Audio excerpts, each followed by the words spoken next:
Kumusta man? Ischedule po sa CA sa No. Ikaw sa kamana? i-schedule po ni Pero sis, ikapilan mo na. Ikasiyam, bulan, ikasiyam ka bulan na. Ano ulit sis, may tabo. Amen. In Jesus' mighty name. Kasi protection ako. You have safe delivery of your baby. In the name of Jesus. Stand up. Hallelujah. Okay na?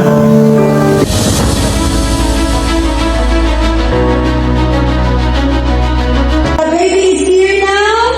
Also, is continuing proper attitude days. Yan na siya nga normal delivery na daw po. Normal na din ako kapanganak. Which is, according to the doctor, is the advanced. O sa kanang ko anak ko, na po ay sis, ang niya mo to iya ko yung schedule October 23 o Father's Day nga. October 22 gabati na ko kadlaw. Then paghapon na nakaibangilan ako ilan ako sa umama sa kuan hospital. Mo to paghapon sa kanang delivery room kay di dormo ra ko.